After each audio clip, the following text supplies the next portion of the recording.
کفر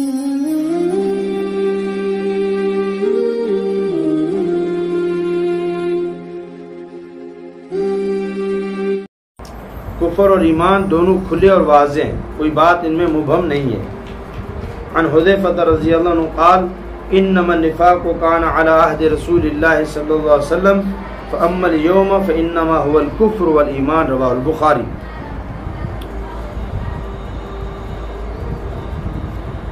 فرمایا حضرت سیدنا حذیفہ رضی اللہ عنہ کہتے ہیں کہ نفاق کا تعلق نبی اعظم اور آخر صلی اللہ علیہ وسلم کے عہد پر ختم ہو گیا، اب صرف دو ہی صورتیں باقی رہ گئی، ایک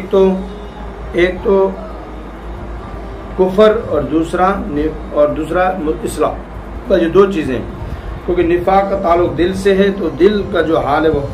اللہ ہی جانتے ہیں اور کوئی نہیں جانتا۔ اور یہ صحابی جو حضرت حذیفہ رضی اللہ عنہ اسی نام سے حذیفہ بن یمان کے نام سے معروف ہے، اور ان کی کنیت ابو عبداللہ عیسیٰ ہے جی۔ ان کی وفات حضرت عثمان کے زمانے میں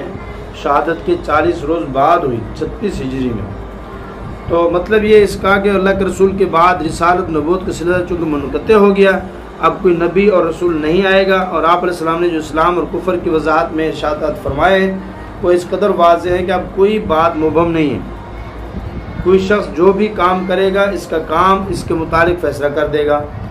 جو بھی کرے پتہ چل جائے گا۔ اب کوئی نصیحت آسمان سے تو نازل نہیں ہوگی، جو تعلیمات قرآن کے مطابق اسلام ہے وہ اسلام ہے،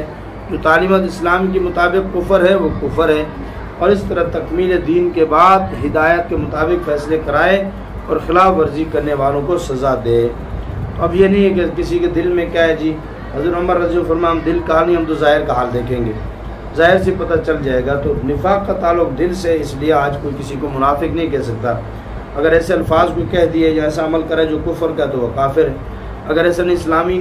کچھ بھی کرتا ہے کچا پکا لیکن اس کو مسلمان کہیں گے، منافق وغیرہ نہیں کہہ سکتے۔